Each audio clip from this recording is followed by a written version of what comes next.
कहती है लक्ष्मी जी ने बेलपत्र के वृक्ष के नीचे साधना करना प्रारंभ करा। जैसे ही माँ लक्ष्मी ने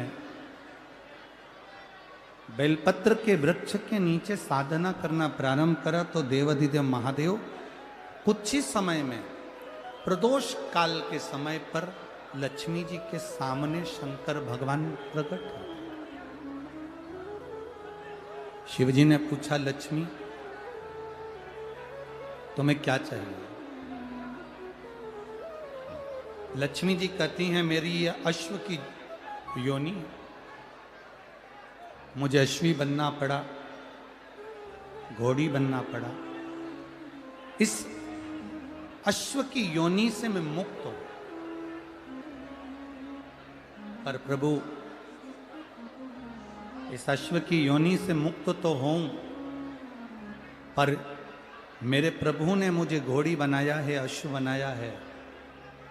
मैं चाहती हूं मेरे नारायण मुझे इसी घोड़ी की योनि में, अश्वी की योनि में प्राप्त करें। इस घोड़ी की योनि में, इस अश्वी की योनि में मेरे स्वामी, मेरे नारायण मुझे प्राप्त। ठीक है, भगवान भोलेनाथ जी ने कहा, आप चिंता ना करें, जिस प्रदोष काल में आप बेलपत्री के वृक्ष के नीचे आती हो,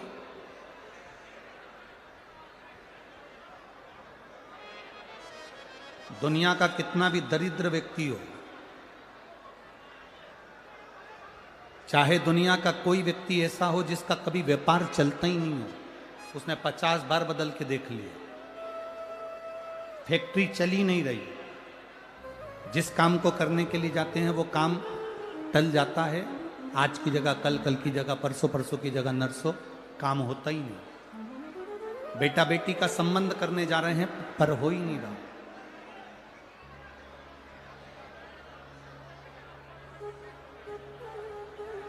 कितना भी दरिद्र से दरिद्र व्यक्ति हो, कितना भी दीन से दीन व्यक्ति हो, एक नियम वो अगर अपनी जिंदगी में बना ले, प्रदोष काल में, प्रदोष के समय पर बेलपत्री के वृक्ष के नीचे एक बार जाकर नमन करना और प्रदोष काल में शंकर भगवान के मंदिर में दिया लगाना, ये दो चीजें अगर वो 3 महीना भी लगातार कर ले तो उसके जीवन में कभी कोई समस्या आ ही नहीं सकती, कोई दुख आ ही नहीं सकता। एक नियम बना, जैसे जिस नारी को, जिस पुरुष को, जिस बच्चे को, जिस बड़े को चर्म रोग हो जाता है, चमड़ी सफेद पड़ने लगती है, जब चमड़ी सफेद पड़ने लगती है, चर्म रोग जैसा जब हो जाता है या चर्म रोग उसको घेरने लगता है, चमड़ी जब सफेद पड़ने लगे या चमड़ी काली पड़ने लगे या चर्म रोग, सोराइसिस जैसी बीमारी तक के लिए है हमारा।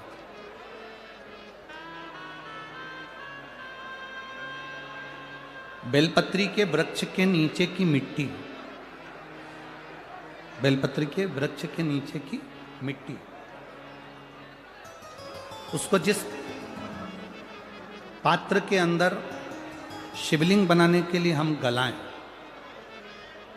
जिस पात्र के अंदर हम शिवलिंग बनाने के लिए उसको गलाएं और शिवलिंग का निर्माण कर कर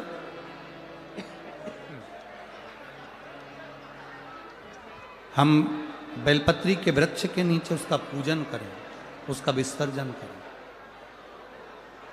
और बेलपत्री के नीचे की जो मिट्टी है, जिस पात्र में गलाई जाती है, उस पात्र के पानी का स्नान, उस मिट्टी का थोड़ा सा भाग अपने शरीर पर लगाकर, जहाँ सफ़ेद चमड़ी हो रही हो या श्वेत चमड़ी हो रही हो, वहाँ लगाकर और उसका स्नान करना यदि हम प्रारंभ करें, परंतु प्रदोष जैसे अपन शंकर भगवान के मंदिर जाते हैं, दर्शन करते हैं, पूजन करते हैं, उसी तरह बेलपत्री के वृक्ष के नीचे की मिट्टी को गलाकर हम शिवलिंग का निर्माण करते हैं।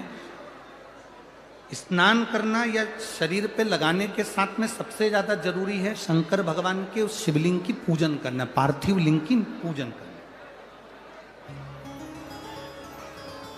लगभग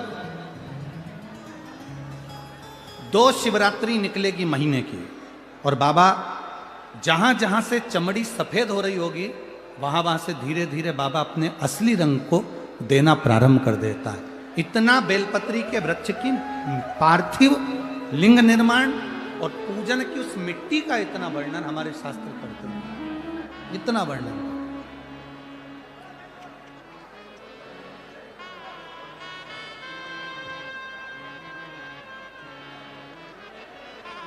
शिव कथा कह रहे,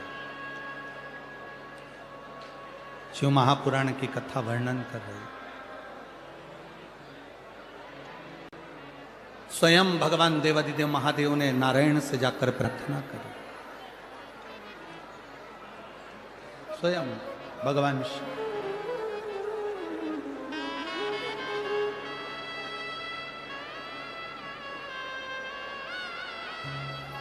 शंभु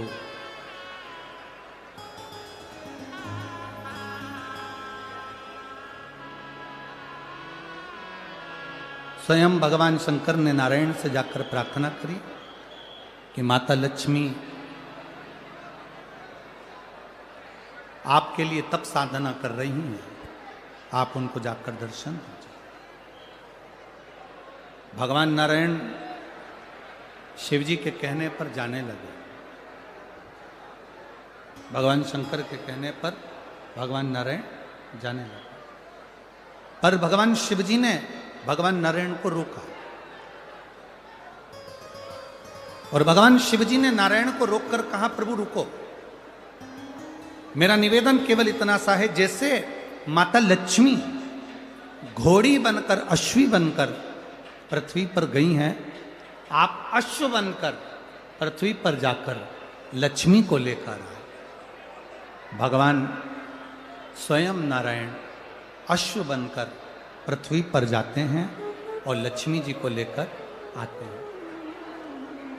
शिव महापुराण की कथा कहती है, भगवान शंकर का संवाद कहता है, स्वयं नारायण और स्वयं माता लक्ष्मी बेलपत्री के वृक्ष के नीचे विराजमान शिवलिंग का पूजन करते हैं और बेलपत्र की परिक्रमा करते हैं।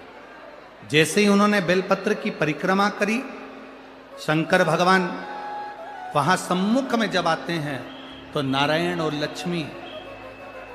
लक्ष्मी जी भी अश्व की योनि से छूट जाती हैं और नारायण भी अश्व योनि को त्याग कर नारायण लक्ष्मी बनकर बैकुंठ का निवास करने लगते हैं। स्वयं नारायण जो कर्जे में डूबे हैं ना, बहुत कर्जा देना है गुरुजी, बहुत तकलीफ में जिंदगी चल रही। हम बहुत जगह जाते हैं, प्रार्थना करते हैं, निवेदन करते हैं, बहुत जगह जाकर हम कहते हैं, प्रार्थना करते हैं, निवेदन करते हैं, रिटर्न बराबर। हम बहुत जगह जाकर बोलते हैं, बहुत कर्जा है गुरुजी, बहुत कर्जा, बहुत कर्जा। हमने पहले भी कहा, कर्जे का मतलब ही है कर कर कर जा, उसी का नाम है पहले।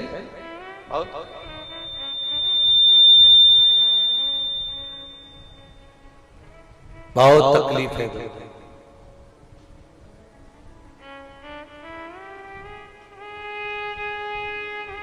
दूध के अंदर कुछ मात्रा में शक्कर मिलाकर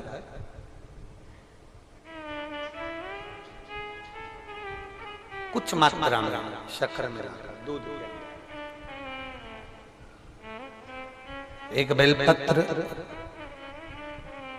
बाबा देवादिदेव महादेव को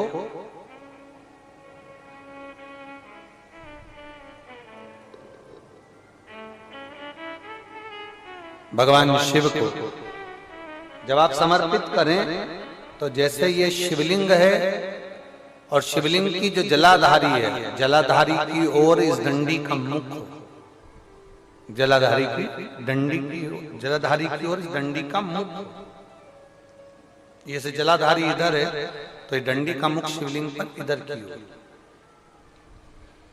दूध में कुछ मात्रा में मिली हुई शक्कर, कुछ मात्रा।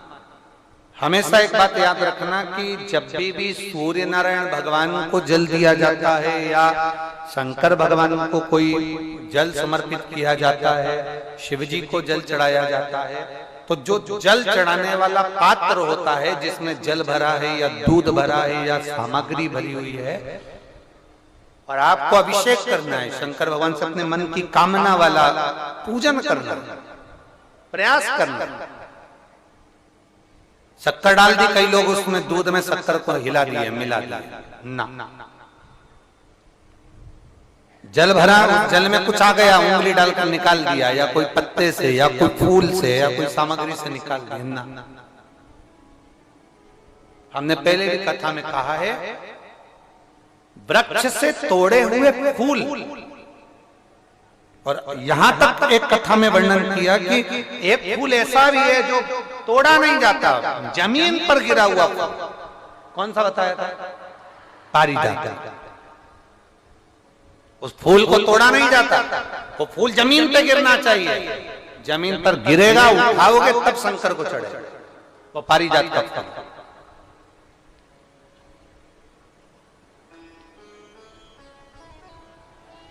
वो पारिजात का पुष्प,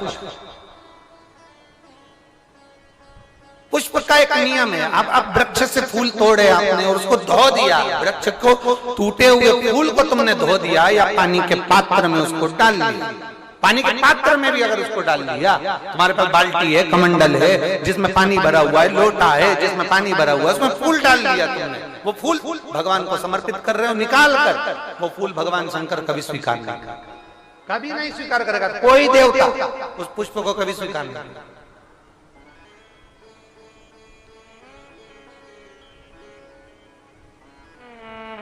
और मैंने तेरे ही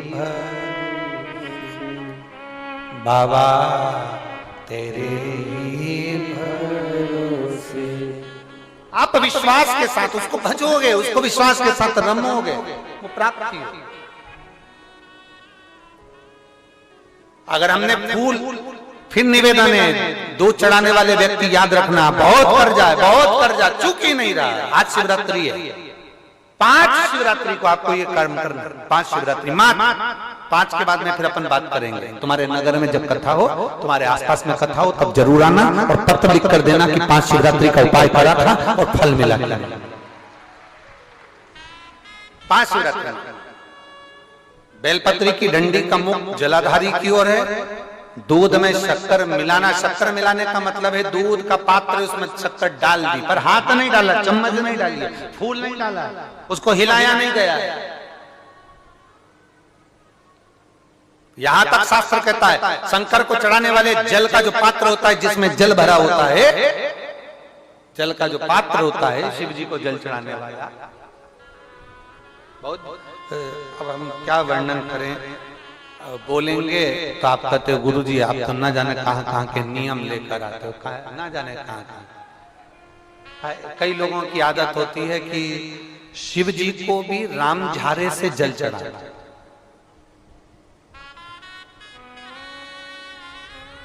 राम झारा देखा है आप लोगों ने? एक इतना बड़ा कलश होता है, उसमें एक टोंटी लगी होती है, एक टोंटी लगी होती है, उसको राम झारा कहते हैं। कई लोग शंकर भगवान पर भी राम झारे से जल चढ़ाते, राम झारे उसमें, क्योंकि जल भर लिया और वो टोंटी लगी, उसमें से पानी डाल, उसमें से जल चढ़ रहा ना। ये जिसने तुमको अकल दी है ना, शंकर भगवान को आप जाओ दूसरी जगह पर चढ़ सकता होगा, मेरे ठाकुर जी को, मेरे राम जी को, मेरे कृष्ण जी को, भवानी माँ को, सबको राम झारे से जल चढ़ा तो चल जाएगा, पर मेरे महादेव को जल राम झारे से नहीं चढ़ता। उसका कारण